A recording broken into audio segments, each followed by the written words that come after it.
Vikings. Nos livros de história, vão te contar sobre barbudos brutais que aterrorizavam a Europa. Mas dificilmente vão te contar sobre o dia em que esses lobos ferozes se transformaram em ovelhas apavoradas. Neste texto, viajaremos para o ano de 859, para a expedição mais insana e catastrófica de Bjorn Costas de Ferro. Você descobrirá como os lendários Drakars, senhores dos mares, colidiram com uma civilização para a qual os vikings não eram oponentes perigosos, mas apenas insetos irritantes. O que acontece quando o machado e o escudo de madeira encontram a engenharia genial e o napalm da Idade Média? Vamos contar como a água, que deveria salvar, de repente começou a queimar, fazendo guerreiros durões gritarem de terror. Você ouvirá a história sobre o erro de navegação mais grandioso e vergonhoso, quando, em vez de Roma, um lugar completamente diferente foi saqueado, e como essa estupidez foi transformada em um engano lendário. Mas o mais importante, você saberá o preço monstruoso que teve de ser pago para voltar para casa. Porque o retorno triunfal dos heróis foi, na verdade, um banquete sobre ossos. E que escolha terrível o líder fez para salvar a própria pele e o ouro saqueado. Leia até o fim, porque a verdade sobre essa expedição é muito mais assustadora, cínica e fascinante do que qualquer ficção. Esta é a história de como, um dia, os vikings perceberam que não eram mais os principais predadores deste mundo. Imagine o cheiro. Não é aquela brisa fresca do mar descrita nos folhetos turísticos. É um fedor pesado e denso, que faz os olhos lacrimejarem. Uma mistura de óleo de baleia rançoso, que impregna as roupas de couro, fumaça acre de centenas de fogueiras, lã úmida e suor humano antigo. Bem-vindo a bordo. Estamos na foz do rio Sena. No calendário, embora essas pessoas não tenham calendários, apenas estações de saque e estações de fome, é o ano de 859. Olhe para o horizonte. Não é apenas uma frota. É uma cidade flutuante da morte. 62 Drakars balançam nas ondas cor de chumbo. A floresta de mastros é tão densa que parece que a taiga escandinava desceu ao mar para matar. Você arriscaria tudo o que tem por uma chance fantasmagórica de se tornar uma lenda? Não pelo dinheiro. Dinheiro pode ser gasto. Mas para que seu nome seja pronunciado com tremor daqui a 1000 anos? 4.000 pessoas reunidas aqui responderam sim. E não são aqueles fazendeiros que pegam um machado no verão para roubar a vaca do vizinho. Ah, não. Esta é a elite. Assassinos profissionais, para quem a guerra é a única forma conhecida de economia. Eles deixaram suas famílias, suas casas nos fiordes, para ir aonde nem mesmo os seus ancestrais mais loucos navegaram. Eles olham para o sul, para onde, segundo os rumores, os telhados das casas são feitos de ouro puro e o vinho corre nos rios em vez de água. Eles vão para Roma. No centro desse caos estão duas figuras, projetando sombras mais longas que os mastros de seus navios capitânia.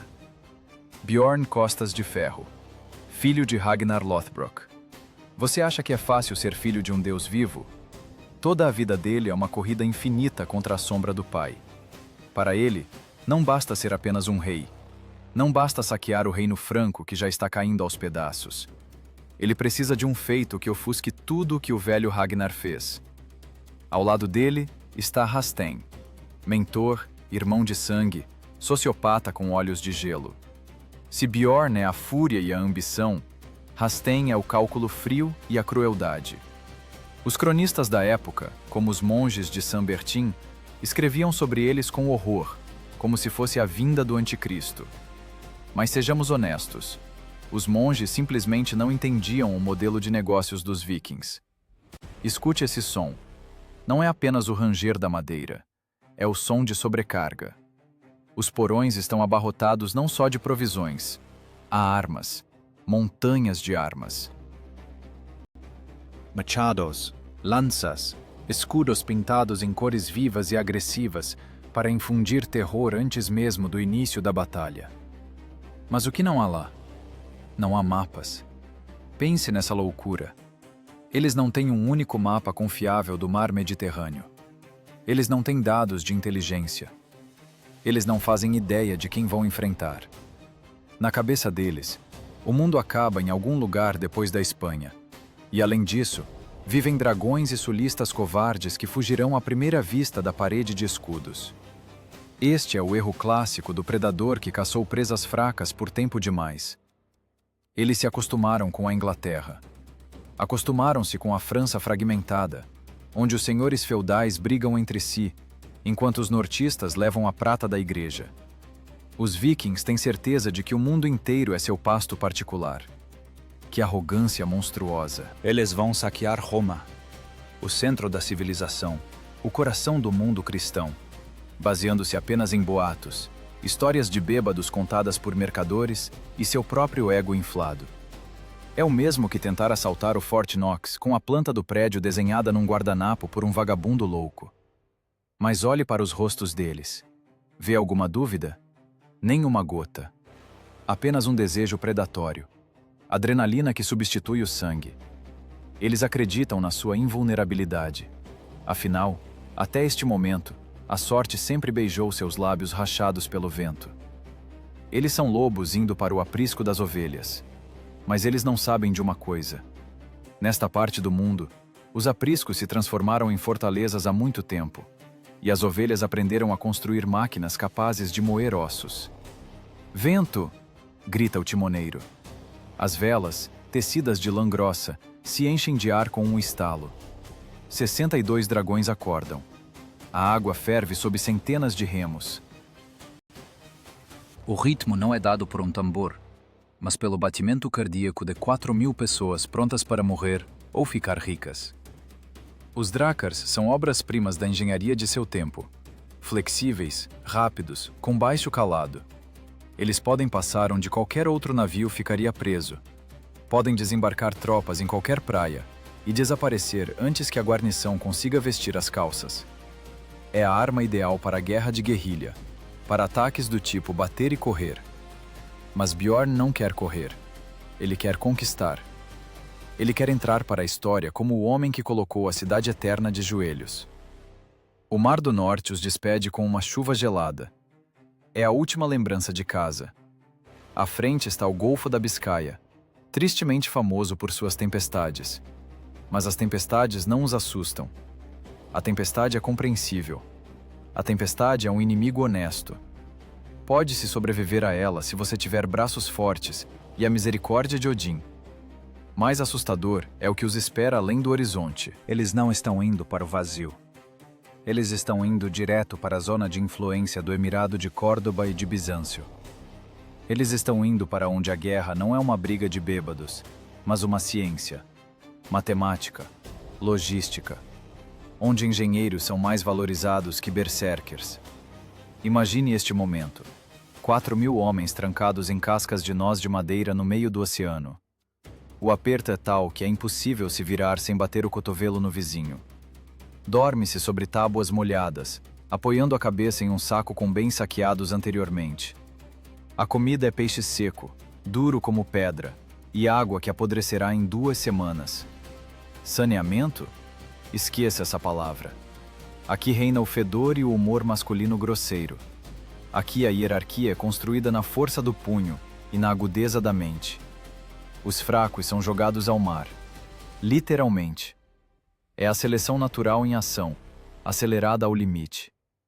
E essa massa de testosterona e aço se move para o sul, cortando as ondas do Atlântico. Eles passam pela costa do Reino Franco, deixando para trás apenas o medo. Os moradores das aldeias costeiras fogem para as florestas assim que avistam as velas listradas. Os normandos vêm aí! Esse grito tornou-se uma oração de terror para uma geração inteira. E isso só fortalece a fé de Bjorn em sua estrela. Ele se sente o dono dos mares. Ele fica na proa de seu dracar, olhando para a névoa cinzenta, e vê lá sua glória. Ele não vê as fogueiras de sinalização que já começam a acender no topo das falésias na Espanha. Ele não ouve o ranger das penas dos escribas árabes, que já estão redigindo relatórios para o emir. Ele não sabe que o efeito surpresa, com o qual tanto conta, evaporou no momento em que a primeira quilha tocou a água. O mundo mudou enquanto os vikings estavam sentados em seus fiordes. O sul não dorme mais. O sul se armou. E enquanto Bjorn Costas de Ferro sonha com o ouro de Roma, em Córdoba, nos salões frescos do Palácio Alcázar, pessoas inteligentes já movem as peças no tabuleiro de xadrez. Para eles, essa frota não é uma ameaça lendária, mas apenas um problema logístico que precisa ser resolvido. E a solução já está pronta. Mas os nortistas, por enquanto, ignoram isso em sua felicidade. Eles bebem cerveja, afiam machados e riem na cara do vento que os leva direto para a armadilha. Passarão semanas de navegação exaustiva antes que o horizonte mude. As rochas cinzentas darão lugar às colinas verdes da Galícia. O ar ficará mais quente. E então, no amanhecer de um dos dias do ano de 859, o vigia gritará, apontando para a costa: terra. Mas essa terra não os receberá com os braços abertos de camponeses assustados. Ela os receberá com silêncio. Um silêncio suspeito e tenso, por trás do qual se esconde o brilho de aço de uma civilização completamente diferente. O silêncio com que Costa os recebeu era enganoso.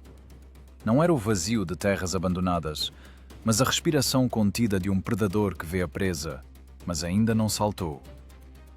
Você acha que 62 drácares podem passar despercebidos ao longo da costa? No Mar do Norte, talvez. Lá os nevoeiros escondem tudo. Mas aqui, sob o sol impiedoso da Península Ibérica, não existem sombras.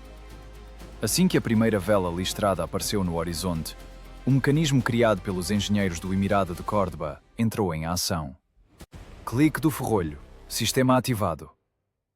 Os vikings se consideravam invisíveis, fantasmas do mar. Que ingenuidade. Eles entraram na zona de ação do sistema de vigilância mais perfeito do início da Idade Média, sem sequer suspeitar que já haviam sido contados, pesados e condenados. Olhe para o topo dessas colinas. Vê aquelas estranhas torres de pedra? Não são ruínas. São ribates, postos de vigia. O telégrafo óptico do século IX. Assim que o sentinela notava as silhuetas dos navios, um fogo acendia no topo da torre. De dia, uma fumaça preta e espessa. À noite, uma chama brilhante. O sinal voava de torre em torre, com uma velocidade inalcançável para qualquer cavalo. Enquanto Bjorn Costas de Ferro examinava a costa, decidindo qual vila queimar primeiro, a notícia de sua chegada já havia percorrido centenas de milhas e pousado na mesa do emir em Córdoba. A informação neste mundo viajava mais rápido que o vento. Os nortistas estavam acostumados a lutar contra a fragmentação feudal, onde um conde não sabe o que acontece com o vizinho. Aqui, eles colidiram com um estado centralizado, com uma máquina. E essa máquina funcionava sem falhas. Em Córdoba, não havia um monge assustado rezando por salvação. Lá governava Muhammad I, um homem com memória de elefante e a pegada de um bulldog. Ele se lembrava perfeitamente do ano de 844, quando os vikings saquearam Sevilha pela primeira vez. Naquela época foi um choque, uma humilhação. Mas os árabes não são pessoas que pisam duas vezes no mesmo rastelo. Durante 15 anos, o Emirado se preparou para a revanche. Eles não rezaram, eles construíram. Enormes estaleiros foram fundados em Sevilha. Foi criada uma guarda costeira. Eles contrataram os melhores navegadores e engenheiros. Muhammad I transformou o litoral em uma armadilha. E agora, ele apenas esperava que os bárbaros do norte metessem a pata nela. Os cronistas árabes, como Ibn Hayyan, descreveram esses preparativos com precisão pedante. As muralhas foram fortificadas, os estoques de petróleo reabastecidos e os corações dos guerreiros endurecidos pela espera dos infiéis. Isso não é poesia. É um relatório de obra concluída. Imagine o estado dos vikings. Eles desembarcam na Galícia, contando com presas fáceis. Mas as aldeias estão vazias. O gado foi levado. Os grãos, escondidos ou queimados. E alguém está sempre olhando para as costas deles. É paranoia pura. Cada arbusto, Cada rocha pode esconder um observador. A rede de espionagem do Emirado funcionava em tempo real. Simples pescadores, pastores, comerciantes, todos faziam parte dessa teia. Qualquer movimento dos Drakars era imediatamente registrado. Bjorn e Rasten começaram a perceber: algo está errado. Cadê o pânico? Cadê o caos? Em vez disso, sentiam sobre si um olhar frio e avaliador. Eles estavam acostumados a ser caçadores encurralando a caça. Mas aqui, de repente, sentiram-se como ursos no circo, observados por trás de grades seguras. Tente se colocar no lugar de um remador comum. Você está a milhares de milhas de casa. Ao redor, uma terra estranha e hostil. O calor é tanto que a cota de malha aquece e queima a pele. A água está acabando. E o pior, você não entende as regras desse jogo. Na Inglaterra era tudo simples. Desembarcou, matou, pegou, foi embora. Aqui, o inimigo não entra em combate aberto, mas está em toda parte. A cavalaria leve dos árabes ataca do nada, cobre de flechas e desaparece em nuvens de poeira, antes que os nortistas desajeitados consigam formar a parede de escudos. É uma guerra de ferroadas, uma guerra de nervos. Os vikings, acostumados ao combate furioso cara a cara, ficavam furiosos, rosnavam, batiam os machados nos escudos, desafiando o inimigo para a luta. Mas o deserto respondia apenas com um eco e o assobio de uma flecha perdida. A disciplina nos navios começou a rachar. Berserkers não foram feitos para espera e manobras táticas. Eles precisam de sangue, aqui e agora. Rasten, aquele estrategista de gelo, tentava manter a ordem, mas até ele sentia o cerco se fechando. Eles seguiam para o sul, ao longo da costa de Portugal, esperando despistar, encontrar uma brecha nessa muralha. Mas a muralha se movia com eles. As fogueiras de sinalização nas colinas os acompanhavam todas as noites, como estrelas guias sinistras. Majus. Era assim que os árabes chamavam os vikings, adoradores do fogo. Para os muçulmanos, eles não eram apenas inimigos, mas um mal pagão que deveria ser erradicado. E para essa erradicação, o Emirado tinha preparado uma surpresa que os nortistas nem podiam imaginar. Enquanto os Drakars se arrastavam lentamente para o sul, a frota do Emirado saía da foz do Guadalquivir. E não eram barcos comerciais adaptados para a guerra. Eram navios de guerra, chavecos e dromons, construídos especificamente para destruir piratas. Tinham velas latinas, que permitiam navegar contra o vento, uma tecnologia inacessível aos vikings com suas velas quadradas. Tinham bordas altas, e tinham tripulações que conheciam aquelas águas como a palma da mão. A frota árabe não tinha pressa. Ia para a interceptação, conferindo coordenadas como um matemático resolvendo uma equação. Eles sabiam para onde os vikings estavam indo. Todos os caminhos levavam a Lisboa, a um rico e próspero centro comercial. Bjorn via em Lisboa um prêmio. O Emir via em Lisboa uma bigorna na qual pretendia esmagar aquele martelo do norte. Ironia do destino. Os vikings, orgulhosos de sua arte de navegação, foram taticamente superados na água pelo povo do deserto. Eles pensavam que o mar lhes pertencia por direito de nascença, mas o Mediterrâneo é um mar antigo. Ele viu fenícios, gregos, cartagineses, romanos. Aqui, a guerra no mar é uma ciência com 1000 anos de história. E os vikings trouxeram para cá a tática de briga de rua. Força bruta contra uma partida de xadrez. Eles iam para Lisboa, antecipando saque, mulheres e vinho. Viam à frente a cidade espalhada pelas colinas, brilhando em sua brancura. Mas não viam o que os esperava no porto. Não sentiam o cheiro que deveria tê-los alertado. O cheiro acre e oleoso da morte, que logo encheria seus pulmões em vez do ar salgado. A esquadra de Bjorn aproximou-se da foz do rio Tejo. Uma imagem majestosa. 62 dragões prontos para cravar os dentes na garganta da cidade. Velas recolhidas, remos trabalhando em uníssono, espumando a água azul. Guerreiros colocam capacetes, verificam as correias dos escudos. A adrenalina expulsa o medo. Finalmente, um alvo real. Uma cidade grande. Aqui não teriam que correr atrás de fantasmas por colinas vazias. Aqui haveria batalha, haveria espólio, haveria glória. Eles viram pessoas correndo nas muralhas de Lisboa, ouviram o repicar dos sinos. Eles têm medo de nós, pensava cada segundo viking, apertando o cabo do machado. Aquele doce sentimento de superioridade, a sensação de ser um lobo invadindo o aprisco. Mas nenhum deles notou como a cor da água mudou ao redor dos navios dos defensores que saíram ao encontro deles. Ninguém prestou atenção nos estranhos sifões instalados na proa dos navios árabes. Os nortistas estavam acostumados que fogo é uma fogueira na praia ou uma tocha na mão. Eles não sabiam que o fogo podia ser líquido, que podia fluir como água e grudar como piche. Eles seguiam em frente, ao encontro de seu destino, confiantes na força do carvalho e do aço. Eles não sabiam que em alguns minutos, seu mundo, construído sobre o axioma "o aço corta a carne", colidiria com uma nova variável.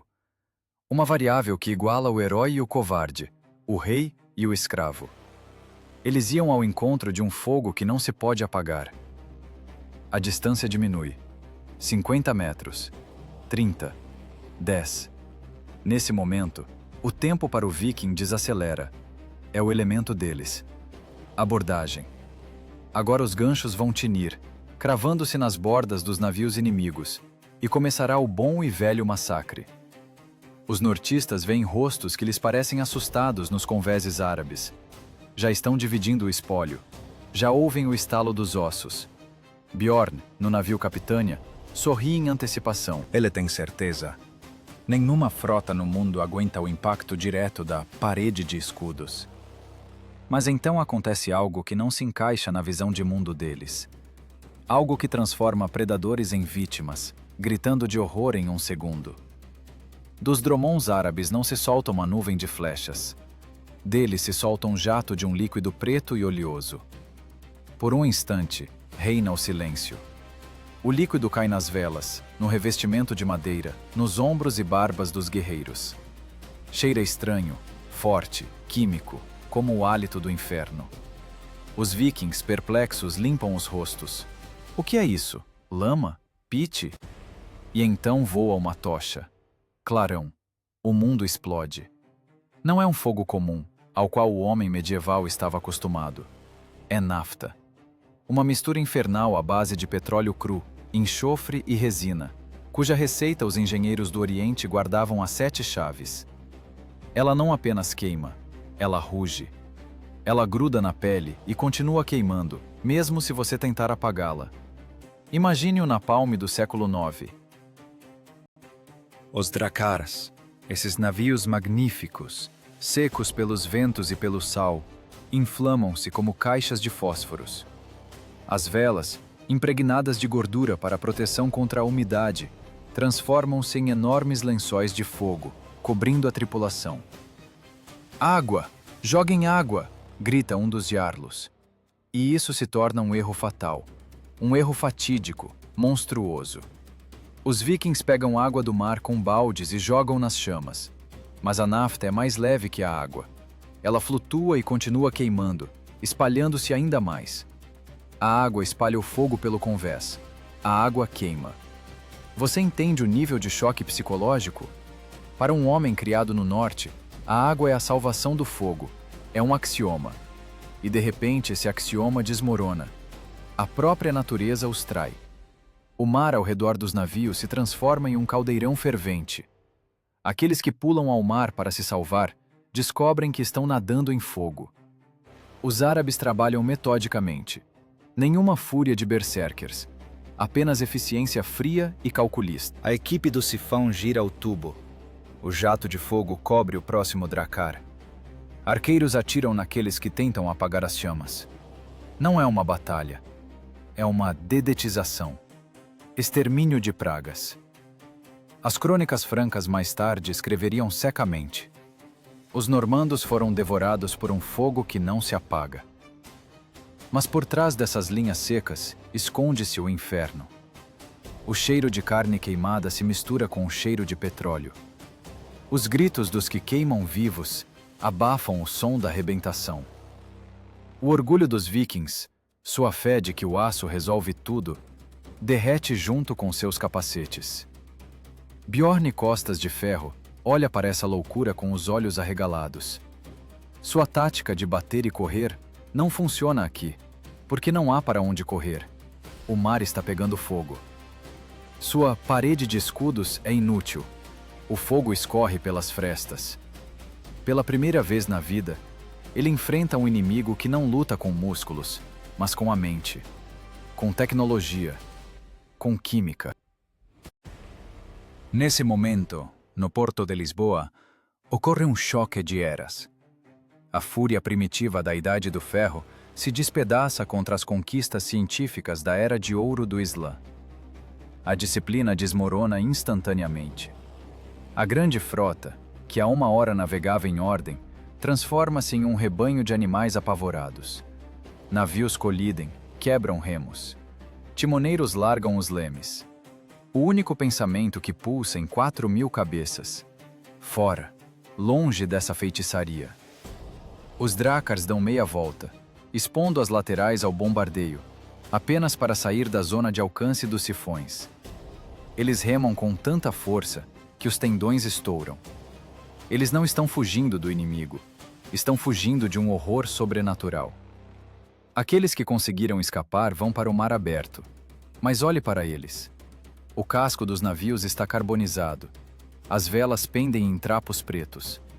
Nos convéses, jazem homens gemendo com queimaduras monstruosas. Nenhuma medicina viking, musgo e feitiços ajudará aqui. Nos porões, ao cheiro de medo e derrota. Eles perderam vários navios, mas, o que é muito pior, perderam a aura de invencibilidade. Entenderam que no sul não vivem comerciantes moles, mas assassinos cruéis e inteligentes, que dominam forças inacessíveis à compreensão dos nortistas. A noite cai sobre o Atlântico, mas o clarão do incêndio na costa de Portugal ainda é visível por muito tempo. É o amor próprio deles queimando. Bjorn está em silêncio. Rastain está mais sombrio que uma nuvem. Estão vivos, mas humilhados. E agora surge diante deles uma escolha terrível. O caminho de volta, para o norte, está cortado por ventos e patrulhas. O caminho para a frente leva ao desconhecido. Mas não podem ficar ali. A esquadra manca para o sul, lambendo as feridas. Eles esperam que o pior tenha passado. Que esse pesadelo de fogo tenha sido o único truque na manga dos sulistas. Eles estão enganados. Ah, como estão enganados. Lisboa foi apenas um aviso, um leve tapa. Eles estão indo para o Estreito de Gibraltar. As lendárias colunas de Hércules.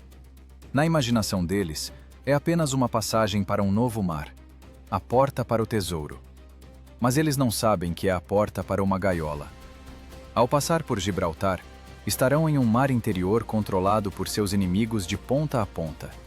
Eles mesmos, com as próprias mãos, estão se encurralando em uma garrafa, cuja rolha está prestes a ser fechada. Espancados, queimados, com raiva, eles entram no gargalo estreito do estreito, esperando encontrar águas calmas e ricas cidades desprotegidas. Mas, em vez disso, são recebidos pela silhueta de uma rocha, ao pé da qual, em Algeciras, já se formou em ordem de batalha não navios, mas um exército. E esse exército não pretende brincar de gato e rato com eles. Pretende destruí-los. A tempestade de fogo na água é substituída por uma chuva de aço em terra. Colunas de Hércules. Gibraltar. Para um marinheiro da antiguidade, não é apenas geografia, é o fim do mundo. A fronteira onde termina o conhecido e começa o lendário. Mas para a frota de Bjorn Costas de Ferro, espancada, chamuscada pelo fogo de Lisboa, esse estreito parece os portões do paraíso. Olhe para essas rochas. Elas se erguem sobre a água como guardiões, silenciosas e majestosas. A correnteza aqui é tão forte que parece que o próprio mar suga os drácars para dentro. Eles passam pelo gargalo estreito, deixando para trás o Atlântico frio. A água aqui é diferente. Azul, calma. O ar treme de calor. Parece-lhes que escaparam, que o pesadelo com a água em chamas ficou para trás. Que erro fatal! Passando pela rocha de Gibraltar, eles dão um passo não para a liberdade, mas para uma gaiola dourada.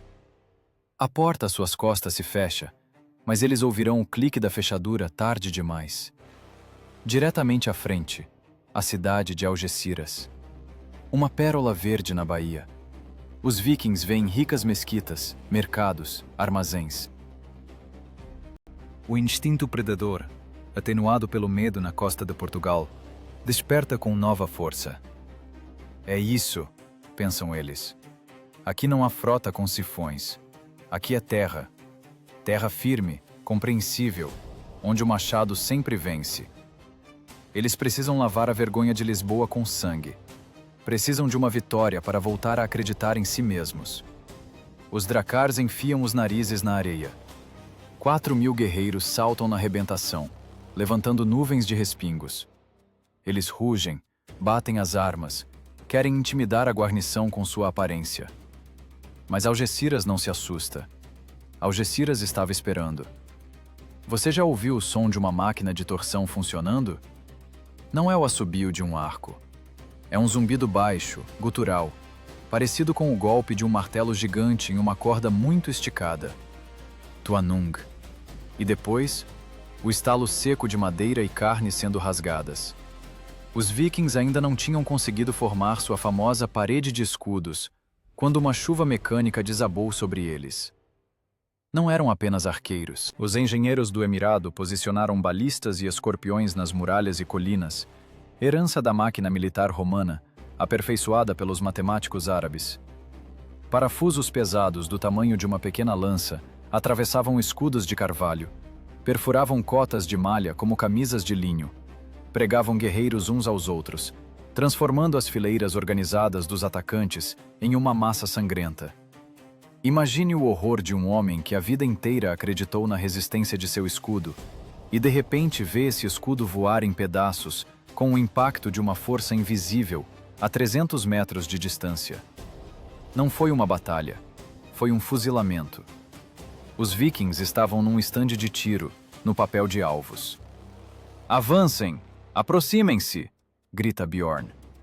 A única chance de sobreviver sob fogo de artilharia é forçar o combate corpo a corpo.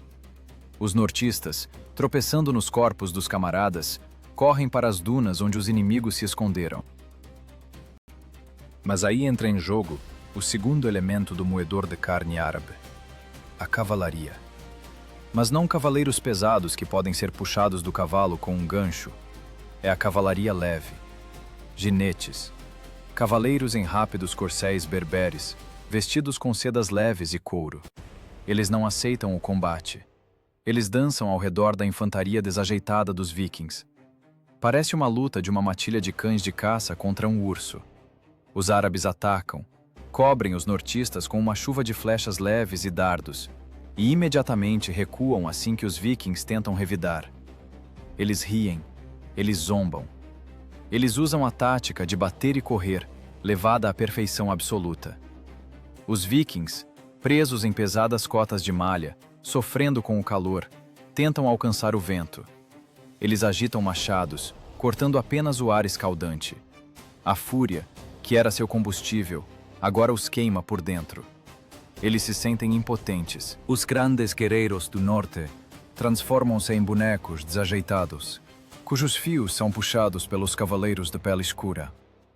Na praia de Algeciras, ocorre o colapso de um mito. Aqui, na areia escaldante, fica claro: os vikings são arcaicos. São uma relíquia do passado que colidiu com o exército do futuro. Os árabes não lutam pela glória de Odin. Eles lutam seguindo manuais. Eles têm um sistema de sinais, disciplina, divisão de tipos de tropas. Para eles, matar bárbaros é um procedimento higiênico, execução de um trabalho. Bjorn vê seus melhores homens, veteranos que passaram por Paris e Londres, caindo de cara na areia sem nem terem sacado a espada. Em suas costas, flechas árabes com penas coloridas. A retirada transforma-se em fuga. O orgulhoso, nós não recuamos, é esquecido. As pessoas largam o que saquearam, largam as armas, apenas para chegar aos salvadores conveses dos Drakars. Eles empurram os navios para a água, escorregando na espuma vermelha de sangue. E as máquinas nas colinas continuam trabalhando, metodicamente, ritmicamente. Tuanung. E mais um Drakkar recebe um rombo abaixo da linha d'água. Tuanung. E um timoneiro cai com o peito perfurado. As perdas são monstruosas. Não tanto em número, mas em qualidade. Eles perderam a fé de que são o topo da cadeia alimentar. Entenderam que no Mediterrâneo, a guerra é uma ciência exata de extermínio, não um épico heróico. Os sobreviventes caem nos bancos dos remadores, respirando com dificuldade. Em seus olhos, o vazio. Eles estão calados. Ninguém se gaba, ninguém faz piadas. Ouve-se apenas o bater dos remos e os gemidos dos feridos. A costa se afasta, mas o cheiro da derrota impregnou a pele deles para sempre. Eles vão para o mar, deixando na praia centenas de cadáveres que servirão de alimento para caranguejos e de lição para os descendentes. Mas para onde ir? Para o norte, o caminho está fechado. A leste, fortalezas ainda mais poderosas. A Europa os rejeitou, mastigou e cuspiu. Bjorn Costas de Ferro fica na popa, olhando para o sul, para onde, na névoa, treme outra costa. África. O misterioso continente negro. Em suas mentes nasce uma esperança desesperada. A esperança de quem está se afogando e se agarra a um canudinho. África. Claro. Lá vivem selvagens, certo? Lá não há muralhas de pedra, não há fogo grego, não há balistas. Lá deve haver tribos simples vivendo em cabanas, que têm muito ouro e nenhum ferro. A lógica do desespero lhes diz que se a Europa civilizada acabou sendo demais para eles, a África selvagem será uma presa fácil. Os Drakars humilhados viram suas proas para o sul. Eles somem na névoa, esperando lamber as feridas e encontrar, finalmente, uma vítima mais fraca que eles. Eles ainda não sabem que a costa africana os receberá não com ouro, mas com uma tempestade que os fará se arrepender de terem nascido. A costa africana os recebeu não com ouro, mas com um calor sufocante e poeira que entupia os poros, os olhos, os pulmões. Parecia que o próprio ar ali era feito de areia, mas para o amor próprio humilhado de Bjorn e seus homens, essa terra tornou-se um remédio salvador. Após o pesadelo tecnológico da Espanha, onde foram fuzilados como alvos num estande de tiro, o Marrocos pareceu-lhes um retorno a um mundo compreensível. Aqui, na cidade de Nekor, não havia muralhas capazes de aguentar um ariete, nem balistas que perfuravam 3 homens com um só golpe. Aqui era possível fazer o que os vikings sabiam fazer melhor: matar os mais fracos. O ataque a Nekor entrou para a história não como uma batalha, mas como um massacre. Os nortistas despejaram sobre os habitantes da cidade toda a fúria acumulada, todo o medo vivido em Lisboa e Algeciras. Eles cortaram, queimaram e saquearam com crueldade maníaca, tentando lavar com o sangue dos indefesos a memória de sua própria impotência diante do exército do Emirado. Foi uma psicoterapia do machado. Cronistas escrevem que os vikings capturaram o harém do governante local, mas a presa mais estranha não foram as mulheres nem a prata. Eles capturaram os homens azuis, nômades, cuja pele estava tingida de índigo por suas roupas, ou africanos de pele escura, que as sagas do norte mais tarde chamariam de demônios negros. Para um rapaz do fiord, que a vida toda só viu neve e rochas cinzentas, essas pessoas pareciam seres de outro planeta. Eles foram arrastados para os navios como animais exóticos, para serem vendidos na Irlanda, ou mostrados em casa como prova de que Bjorn chegou ao fim do mundo. A vitória os embriagou. Nos porões o ouro tilintava novamente, sob os pés as prisioneiras choravam e as barrigas estavam cheias de carne fresca. Os vikings sentiram-se deuses novamente. Olhem! Gritavam, levantando taças com vinho. Nós conquistamos a África! Passamos onde nenhum pé de nortista pisou. Eles relaxaram. Esqueceram a regra principal do marinheiro. O mar dá, mas o mar também tira. Enquanto celebravam sua vitória barata sobre uma cidade pacífica, o céu sobre o Mediterrâneo começou a mudar de cor. O azul deu lugar a um peso de chumbo. O horizonte desapareceu. O ar ficou denso e imóvel, como antes de um golpe de chicote. O mar Mediterrâneo é frequentemente chamado de berço da civilização, um lago calmo. Que bobagem! Os marinheiros locais sabem, este mar é histérico. Pode ser um espelho pela manhã e virar um assassino no almoço. Sobre a frota de Bjorn caiu o Mistral. Um vento norte frio e furioso, que nasce nas montanhas e cai na água como um martelo. Ele não veio sozinho. Trouxe consigo uma tempestade de tal força que até os veteranos que foram à Islândia empalideceram. Os Drakars, esses predadores perfeitos das águas costeiras, viraram lascas no redemoinho dos elementos. Eram jogados de crista em crista, como brinquedos de criança. As velas eram rasgadas em trapos em segundos. Mastros estalavam e quebravam, mutilando pessoas que não conseguiram se abrigar. Remem! Mantenham a proa para a onda! Berravam os timoneiros, mas suas vozes se afogavam no rugido do vento. A água não era mais água. Era uma parede que caía sobre o convés, lavando suprimentos, armas, pessoas. Quem se importa com sua habilidade de esgrima quando uma onda da altura de uma casa te bate contra a borda e te arrasta para o abismo? Os homens azuis nos porões rezavam para seus deuses, os vikings, para os deles. Mas nem Alá, nem Odin respondiam. Nesse caos, reinava apenas a física. A frota foi espalhada por todo o mar. Os navios perderam uns aos outros de vista. Por semanas, ou talvez dias, o tempo perdeu o sentido. Eles ficaram à deriva nesse inferno. Pessoas acostumadas à terra firme sob os pés transformaram-se em montes trêmulos de carne, vomitando bile. O enjoo não poupa heróis. Desidratação, fome, medo constante da morte. Eles bebiam água da chuva que conseguiam coletar na lona e mastigavam o couro cru dos cintos. O vento os empurrava para o leste com uma persistência impiedosa. Eles voaram pelas Ilhas Baleares, pela Sardenha, pela Córcega. Cruzaram quase todo o Mediterrâneo Ocidental em modo de queda livre. Já não era uma conquista. Era uma luta para dar mais uma respiração. Quantos morreram naqueles dias? Ninguém sabe. As sagas calam sobre aqueles que simplesmente desapareceram na espuma. Mas os que sobreviveram mudaram para sempre. Dos olhos deles, sumiu o brilho da aventura. Ali se instalou o olhar de quem espiou além da borda e viu o quanto é insignificante diante do universo. E então, quando a esperança já estava quase extinta, as nuvens começaram a se dissipar. O vento acalmou, dando lugar a uma brisa suave. O horizonte limpou. O vigia no navio Capitânia de Bjorn, apertando os olhos por causa do sol forte, rouquejou uma palavra. Terra! Da névoa da manhã começaram a surgir os contornos da costa. Colinas verdes, vinhedos, cheiro de frutas cítricas e pinheiros. Itália, o coração do velho mundo.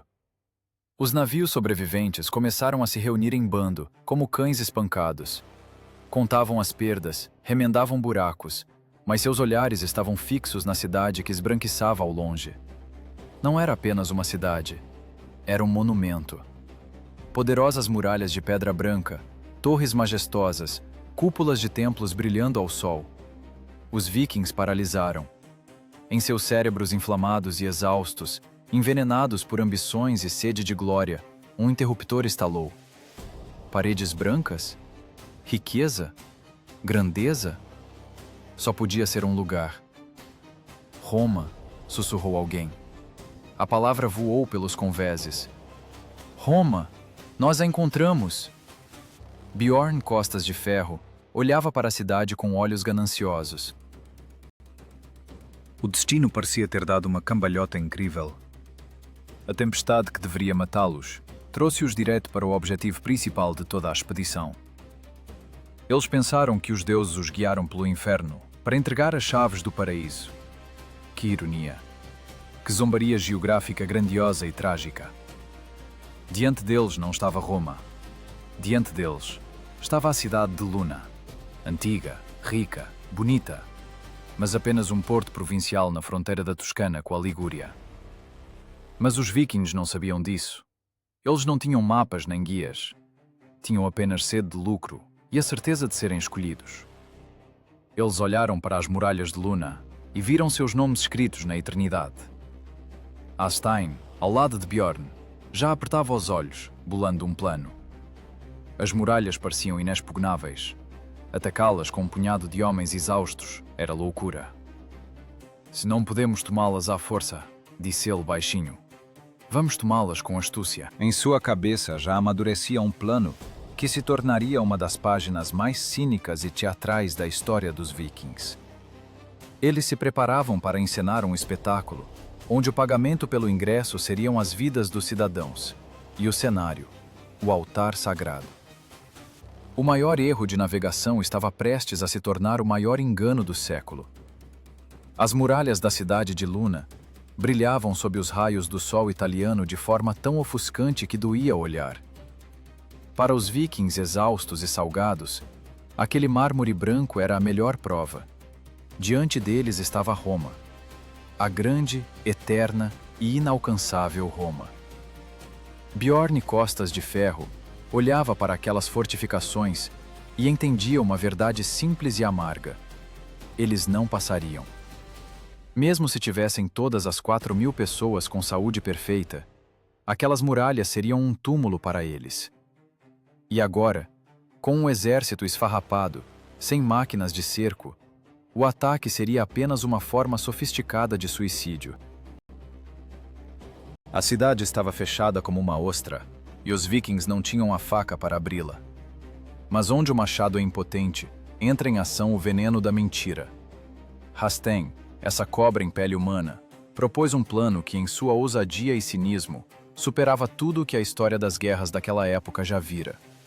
Era um cavalo de Troia, mas sem o cavalo de madeira. Rasten decidiu jogar com o que os habitantes da cidade tinham de mais sagrado, a fé e a misericórdia. Nos portões da cidade não bateram guerreiros com ariete, mas embaixadores humildes. Vieram sem armas, com as cabeças baixas. Seu discurso era doce como mel e falso como um epitáfio. Não queremos guerra, diziam ao bispo e ao conde que saíram para negociar. Estamos cansados. O mar nos castigou. Nosso grande líder está morrendo. Ele não quer ouro, quer a salvação da alma. Permitam que ele seja batizado antes de morrer e encontre paz em sua terra santa. Apenas imagine essa cena. Lobos pedindo pele de cordeiro para morrer nela. Os habitantes de Luna, pessoas ingênuas e civilizadas, acreditaram. Viram nisso um sinal divino. Pagãos ferozes dobrando os joelhos diante da cruz. O orgulho nublou seus olhos. Eles abriram os portões. O espetáculo que Asten encenou merece um lugar nos manuais de atuação. Ele era carregado numa maca, pálido, gemendo, revirando os olhos.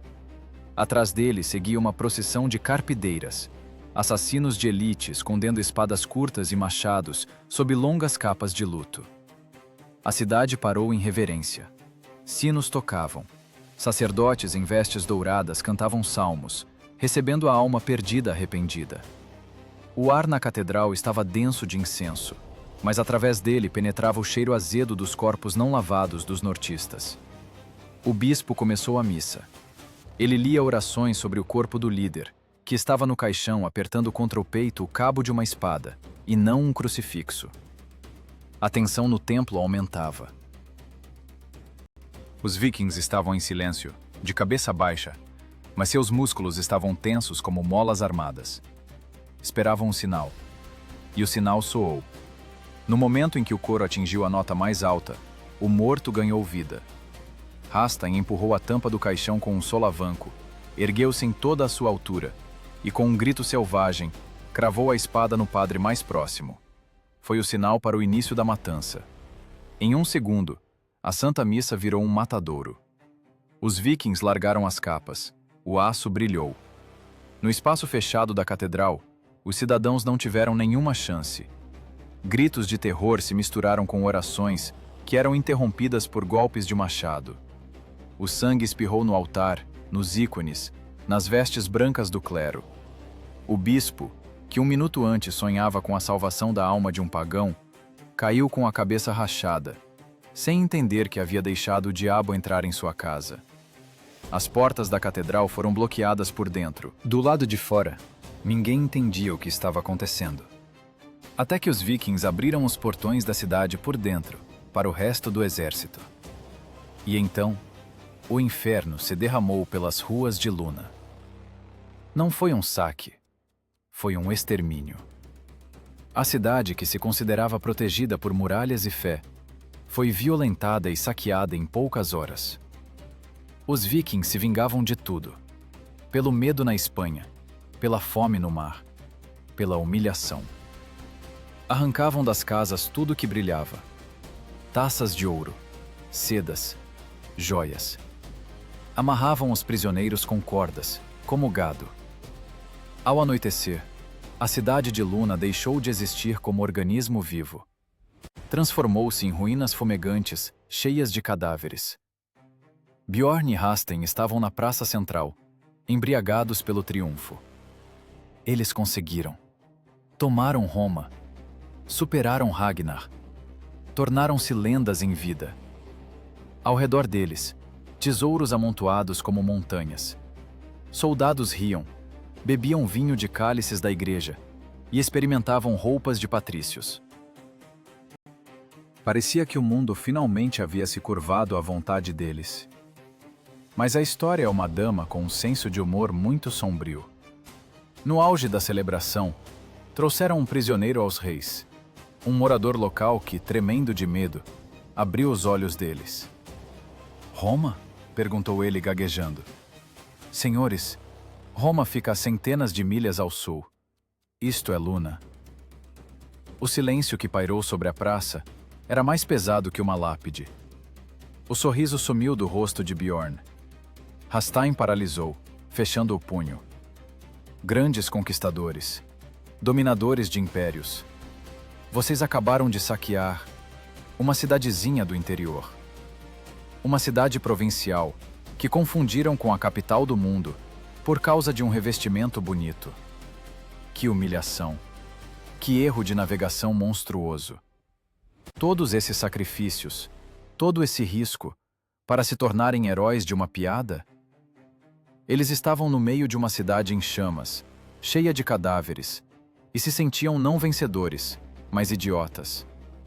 A fúria pela constatação do erro foi terrível. Bjorn ordenou que queimassem a cidade até o chão, para apagar da face da terra a prova de sua vergonha. "Se isso não é Roma, que não sobre pedra sobre pedra", rugia ele. Pegaram tanto butim que os drácares afundaram na água até as bordas. Mas o gosto da vitória tornou-se amargo como cinzas. Entenderam que sua odisseia chegara a um beco sem saída. Já não tinham forças para procurar a verdadeira Roma. O exército estava exausto. Os navios precisavam de reparos. Os porões estavam cheios. Chegara a hora de voltar. Mas voltar para onde? Eles estavam no coração do mar Mediterrâneo, a milhares de milhas de casa. E a única saída dessa armadilha, o Estreito de Gibraltar, era o gargalo de uma garrafa. E os vikings suspeitavam que a rolha dessa garrafa já estava fechada. O emir de Córdoba não os esquecera. Enquanto brincavam de conquistadores na Itália, a frota árabe montou um bloqueio com o qual os nortistas nem podiam sonhar. Bjorn deu ordem para levantar velas. Elas partiam de Luna ricos, mas cada um sentia um frio na espinha. Não estavam indo para casa. Estavam indo para romper uma parede de fogo. E desta vez, nenhum truque teatral de Rasten o salvaria. As apostas foram feitas, e teriam de pagar com sangue. Os drácars, balançando pesadamente nas ondas sob o peso do ouro, tomaram o rumo oeste, ao encontro de sua batalha mais terrível. Os drácars seguiam pesados, como bestas saciadas e preguiçosas. Afundaram na água até a amurada. Já não eram aqueles lobos do mar velozes que saíram da foz do Sena 3 anos atrás. Eram armazéns flutuantes. Os porões abarrotados de ouro, prata, sedas e escravos. Cada remada custava esforço. O peso do saque os puxava para o fundo, diminuía a velocidade, tirava a manobra. A ganância é uma grandeza física, e agora é medida em toneladas. Bjorn Costas de Ferro e seus homens vão para o oeste, para a única saída dessa banheira gigante, o Estreito de Gibraltar. Eles pensam em casa. Em como entrarão nos fiordes como triunfadores, como jogarão ouro para a multidão, como os escaldos comporão canções sobre eles. Em suas cabeças já soa a música da vitória. Mas esqueceram que estão em um tabuleiro alheio, onde as regras são ditadas não por quem bate mais forte com o machado, mas por quem sabe esperar. O mar Mediterrâneo tem a forma de uma garrafa, e agora os vikings nadam para o gargalo. Esperam passar despercebidos. Rezam para que o emir tenha esquecido deles, ocupado com suas brigas internas ou guerras com cristãos. Que ingenuidade! A máquina estatal de Córdoba não esquece ofensas, e nunca deixa portas abertas. Quando o horizonte começou a se estreitar, revelando a vista das colunas de Hércules, o coração de cada viking falhou uma batida, e depois caiu para os calcanhares. Não havia saída. O estreito estava selado. Da costa europeia à africana, até onde a vista alcançava, havia uma parede de velas. Não era uma patrulha, era uma armada. A frota do Emirado formou uma linha de batalha perfeita, bloqueando cada metro de água. Dromons, chavecos, galés pesadas. Eram tantos que parecia possível ir da Espanha ao Marrocos pulando de convés em convés, sem molhar os pés. Imagine essa visão pelos olhos de um homem que entende que lhe resta viver exatamente o tempo necessário para a frota inimiga levantar as velas. É um horror absoluto, de gelar a alma. Os vikings estavam acostumados a ver mar aberto à frente, liberdade de manobra. Aqui viram um beco sem saída. Uma paliçada contínua de mastros, atrás da qual a morte os esperava. Os árabes não estavam apenas esperando. Prepararam-se para receber os hóspedes com generosidade oriental. Na proa de cada navio brilhavam ao sol os tubos de cobre dos sifões. As mesmas gargantas de dragão que cuspiam fogo líquido em Lisboa. Só que agora eram centenas. Nesse momento, Bjorn entendeu em que armadilha havia levado seus homens. Ele pensava que estava saqueando costas indefesas, mas na verdade estava apenas coletando impostos para o emir. Toda a expedição, todos esses anos de privações, sangue e vitórias, tudo isso foi apenas para trazer o ouro até aqui, Gibraltar, e entregá-lo ao tesouro de Córdoba, junto com suas vidas. Era a alfândega perfeita. O pagamento pela saída é tudo, mais a cabeça. O silêncio sobre a água era denso, zumbidor. Nada de gritos, nada de desafios para duelo. A frota árabe estava calada. Era o silêncio de carrascos profissionais que já afiaram um machado e apenas esperam o cliente colocar a cabeça no cepo. Eles sabiam que os nortistas não tinham para onde ir. Voltar? Para a Itália? Saquear de novo o que já foi saqueado, até que os navios apodreçam e as tripulações morram de fome? Impossível. Para o norte? Só por cima dos cadáveres deles. Os vikings começaram a diminuir a velocidade convulsivamente. Os remos pararam. Os drácar se amontoaram como ovelhas que viram lobos. Nos conveses reinava a confusão. Grandes guerreiros, que não temiam nem tempestade nem o diabo, olhavam para aquela parede da morte e sentiam as mãos gelarem. Entendiam a matemática da batalha. Eles tinham navios sobrecarregados e desajeitados, tripulações cansadas e medo do fogo. O inimigo tinha forças frescas, navios manobráveis, a correnteza a seu favor e superioridade numérica absoluta. As chances de romper em combate aberto não eram apenas pequenas, eram iguais a zero. Não era uma batalha, era uma execução. Rastein, ao lado de Bjorn, cuspiu na água salgada. Sua mente astuta, que sempre encontrava uma saída, agora patinava. Procurava uma brecha, um erro na formação, um elo fraco, mas não havia. Os almirantes do Emirado posicionaram suas peças perfeitamente. Usaram a geografia como arma. Estreito apertado, correnteza forte, vento. Tudo trabalhava contra os nortistas. Era cheque-mate em um lance. Eles não vão nos atacar, disse Bjorn com voz rouca. E ele estava certo. Para que arriscar homens se podem apenas esperar? Os vikings precisam de água. Precisam de comida. Em alguns dias começarão a morrer sozinhos, ou se renderão. Os árabes podiam apenas ficar parados e assistir o sol e a sede fazerem todo o trabalho sujo por eles. Ou então, se os nortistas decidissem por um ataque louco, apenas queimá-los à distância, sem nem entrar em abordagem. O cenário estava pronto para o ato final da tragédia. O ar cheirava a desesperança. Esse cheiro era pior que o fedor de feridas apodrecendo ou água estragada. Era o cheiro do fim. Fim da lenda da invencibilidade. Fim dos sonhos de uma velhice rica. Fim das esperanças de ver os fiordes natais. Os marinheiros olhavam para seus baús com ouro, e agora esse ouro lhes causava ódio. Tornou-se sua âncora, sua maldição. Por causa dele vieram até aqui, e por causa dele agora morreriam. Mas nos olhos de Bjorn Costas de Ferro, filho de Ragnar, começou a acender uma chama escura e louca. A chama de um homem encurralado, que não tem nada a perder além da própria vida, que já vale menos que uma vela furada. Ele olhava para a frota inimiga, não como uma parede, mas como um desafio. Se não se pode passar através da parede, é preciso quebrá-la. Mesmo que para isso tenha que quebrar a própria cabeça nela. Ele entendia que não conseguiria salvar a todos. A frota está condenada. O ouro está condenado. Mas a lenda deve sobreviver. A armadilha mediterrânea fechou-se. O sol declinava para o poente, tingindo a água da cor de sangue, um presságio sombrio do que os esperava no dia seguinte.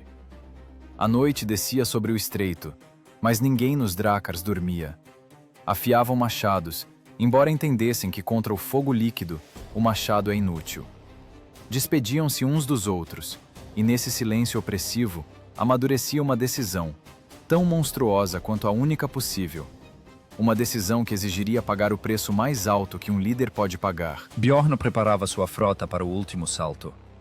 Um salto não na água, mas direto no inferno. Bjorn Costas de Ferro tomou uma decisão que o separou para sempre dos saqueadores comuns e o colocou na mesma fileira dos grandes carniceiros da história.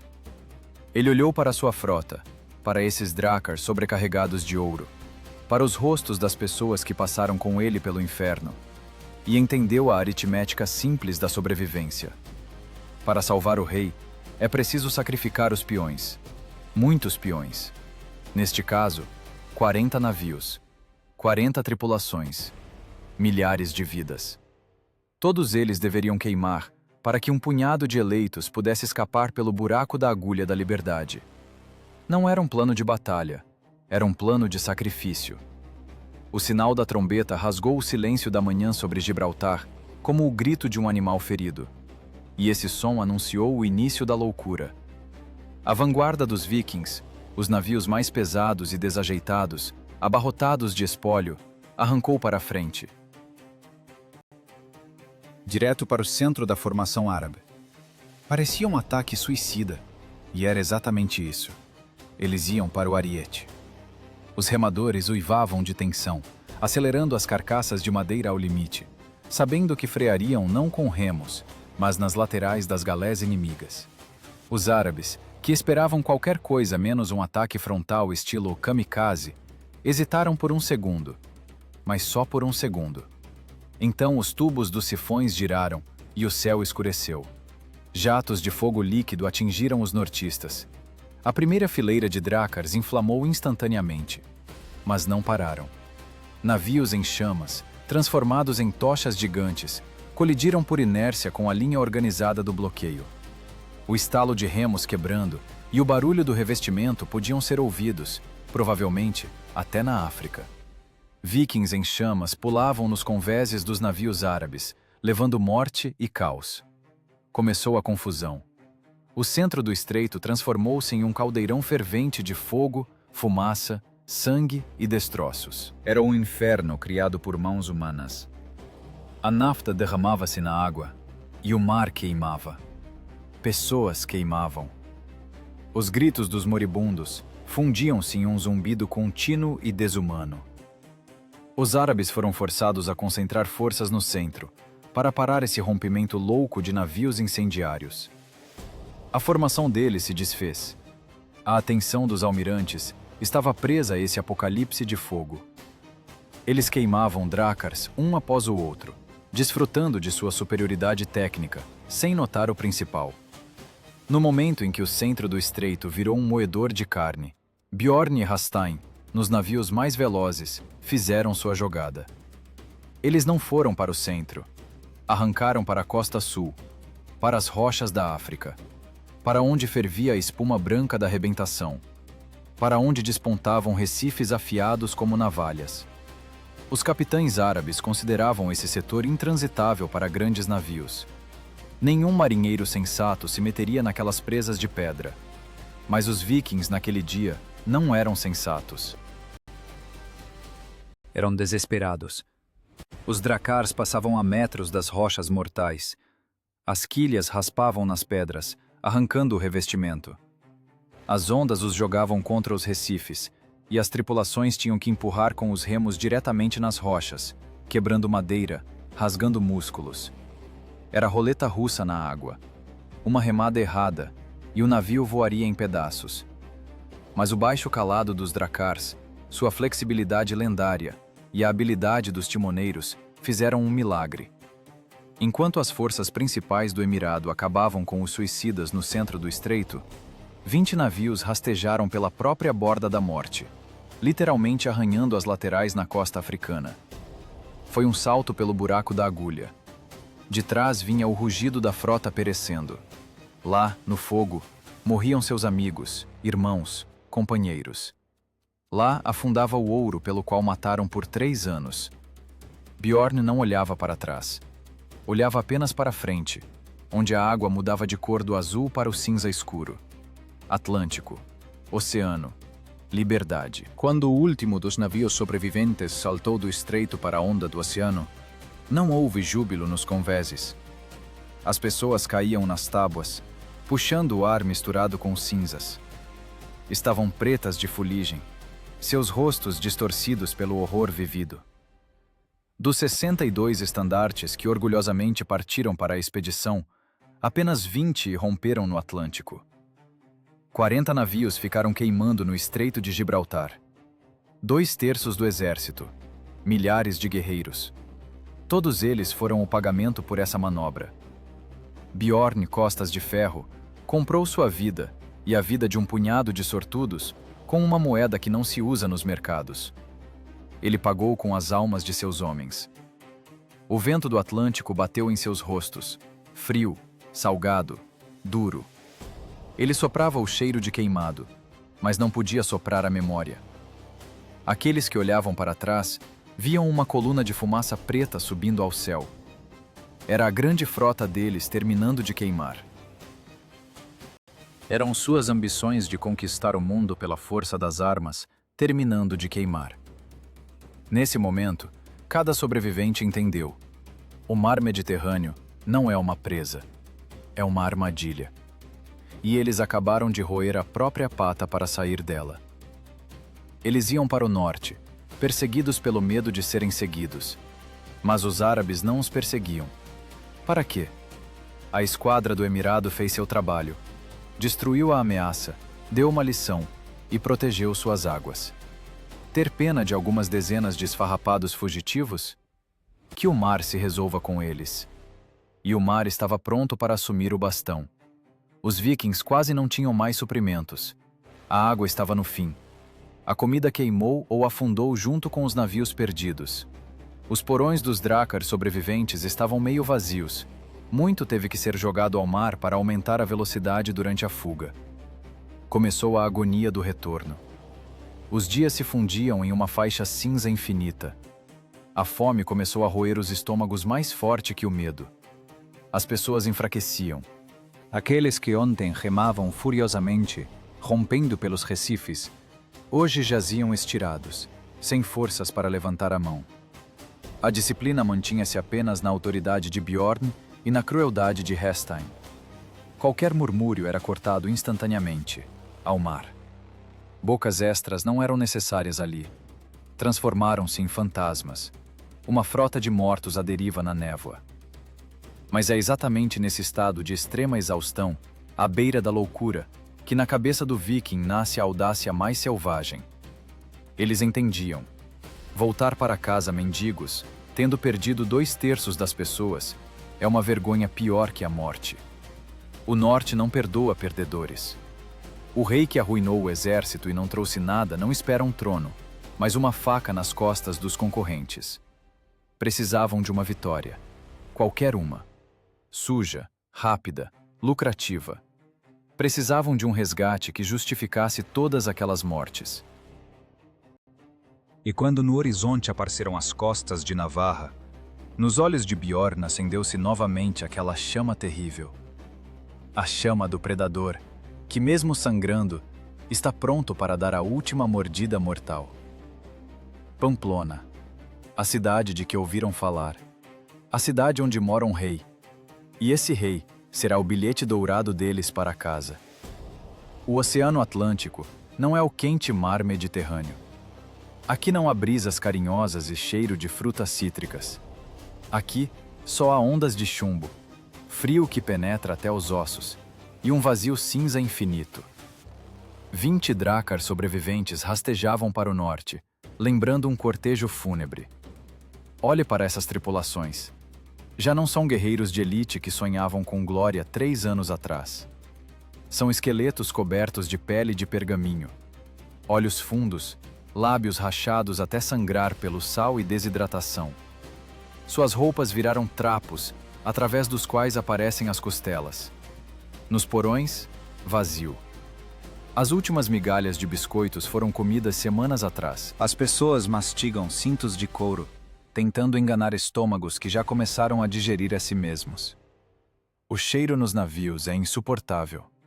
É o cheiro de corpo apodrecendo vivo, disenteria e desespero. A disciplina mantém-se por um fio, pelo medo de ser jogado ao mar.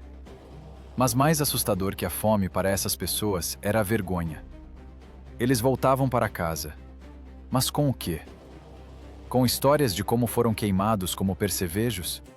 Com as mãos vazias? Para um viking, voltar de uma longa expedição como mendigo é a morte social. É uma vergonha que manchará toda a família. Eles não serão recebidos como heróis. Serão recebidos com zombaria. As viúvas daqueles 40 navios que queimaram em Gibraltar irão amaldiçoá-los. Bjorn Costas de Ferro entendia. Se chegar ao fiord nesse estado, sua autoridade desmoronará mais rápido que um mastro na tempestade. Ele precisava de um trunfo. Ele precisava de um milagre. E quando chegaram ao Golfo da Biscaia, contornando a costa de Navarra, o desespero transformou-se em loucura. Audácia absoluta, cristalina. Descobriram, talvez de pescadores capturados, que bem perto, no interior, ficava a cidade de Pamplona. E lá estava o rei Garcia Iníguez. Não um conde qualquer, mas um rei inteiro. Vivo, rico e, o mais importante, despreocupado. Bjorn olhou para seus homens. Mal paravam em pé. Muitos não tinham forças para levantar um escudo. Mas quando ele disse a palavra ouro, naqueles olhos apagados, brilhou aquela mesma chama terrível. A chama do predador, que mesmo morrendo, está pronto para cravar as garras na garganta. Foi um tudo ou nada. Deixar os navios, único meio de salvação, e ir para o interior do território inimigo com um punhado de pessoas semi-mortas. Se fossem cortados do mar, seria o fim. Mas já não tinham nada a perder. Desembarcaram na costa, parecendo um exército de vampiros erguidos do inferno. Os moradores locais, ao vê-los, fugiam não da força das armas, mas do horror diante da aparência deles. Aqueles nortistas não pareciam gente. pareciam a própria morte. A marcha forçada para Pamplona foi um feito de força de vontade. Eles caminhavam com os restos de adrenalina, impulsionados pela ganância. E conseguiram. O rei Garcia Íñiguez não esperava visitas.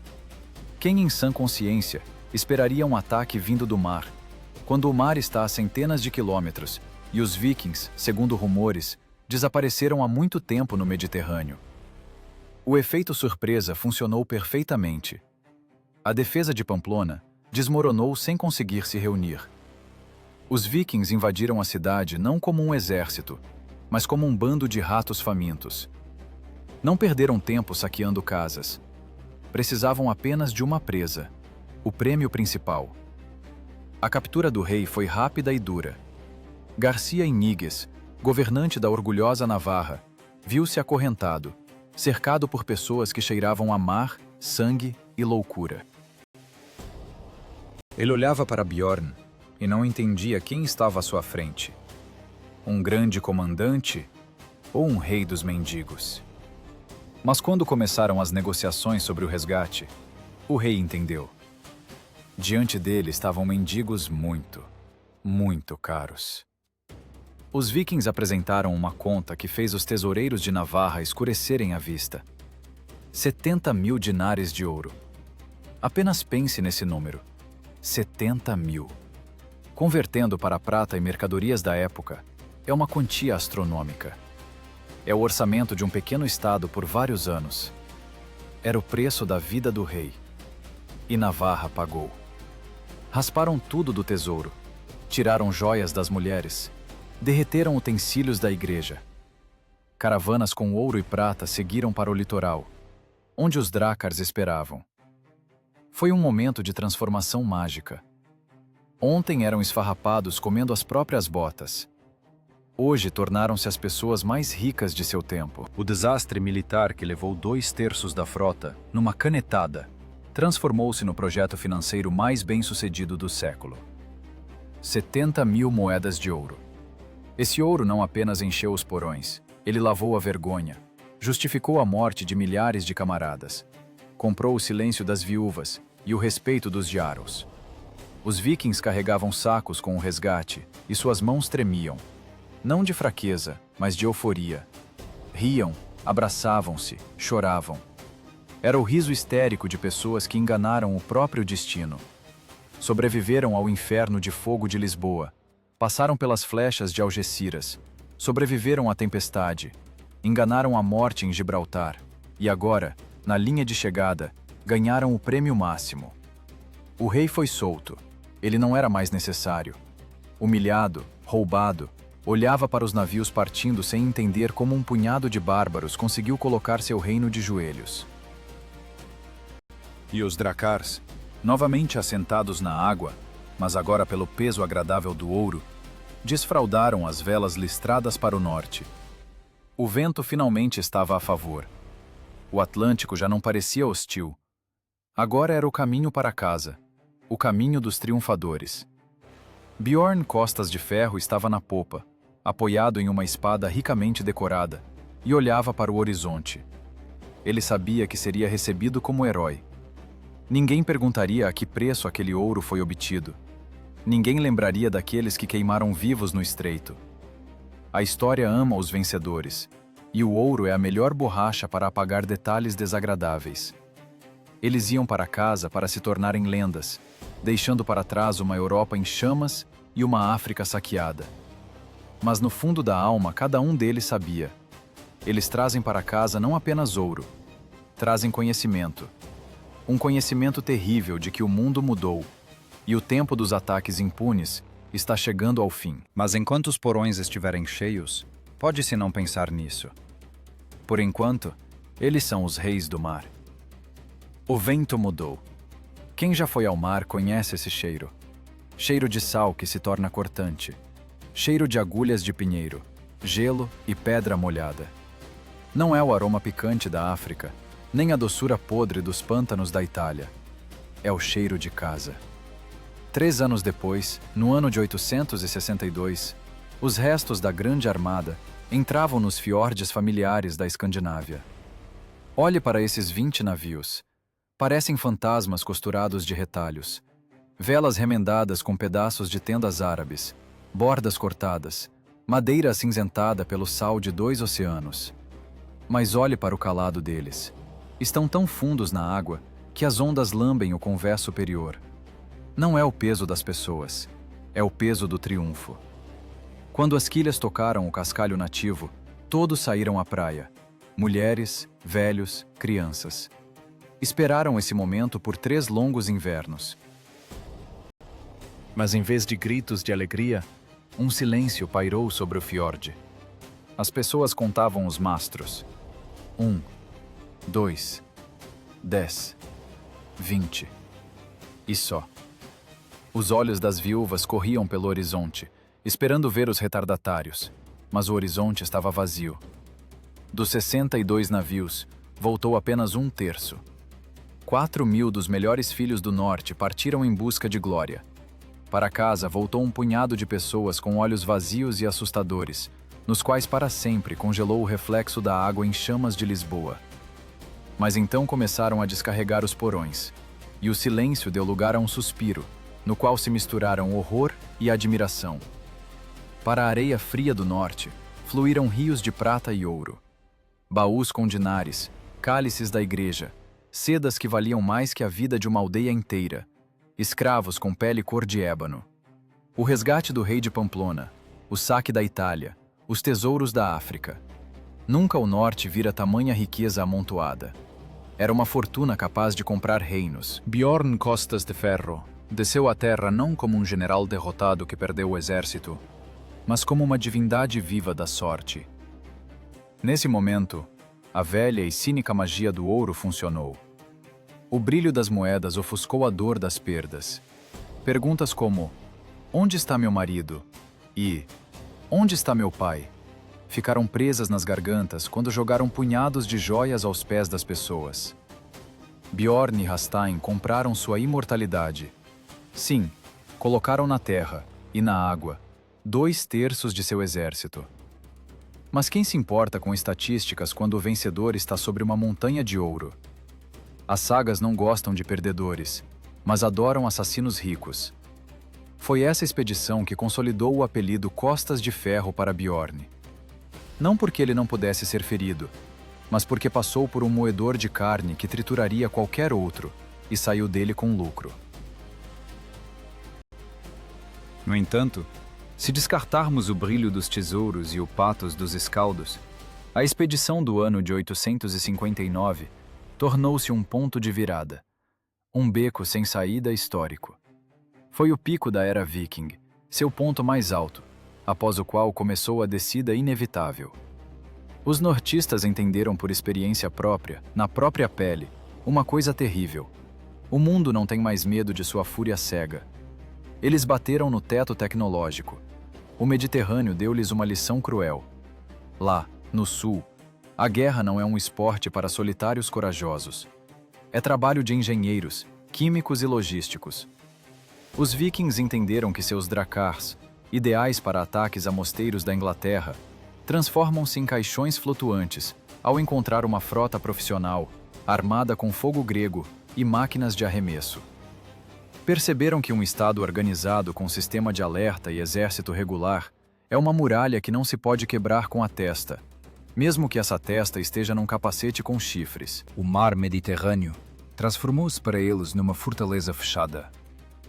Depois de Bjorn, ninguém mais se atreveu a invasões tão grandes e insolentes no coração do Califado, ou de Bizâncio.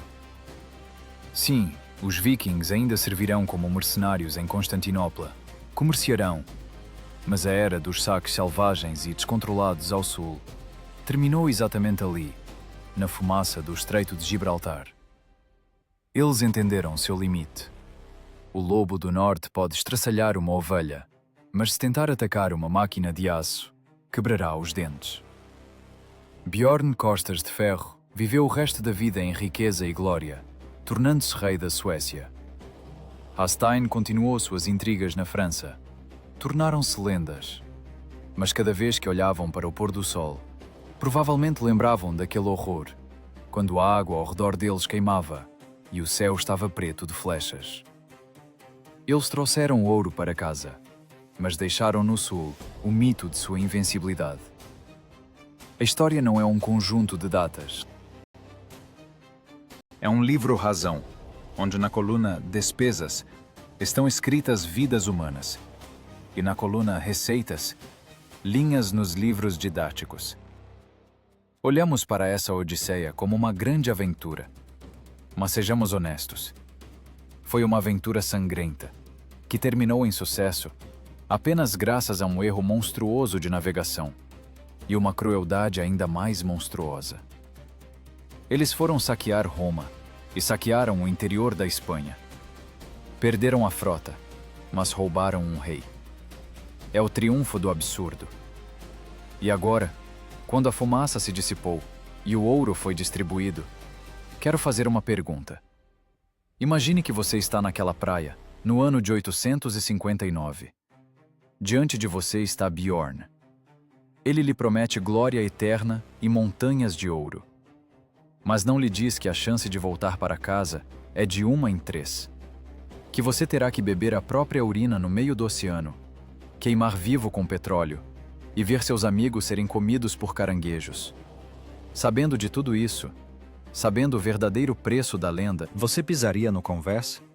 Você arriscaria se tornar um peão sacrificado por um final bonito na história de outra pessoa? Ou preferiria morrer desconhecido, mas em sua própria cama? O que é mais valioso para você? Um nome nos séculos ou a vida aqui e agora? Escreva nos comentários. Bjorn fez sua escolha. E você?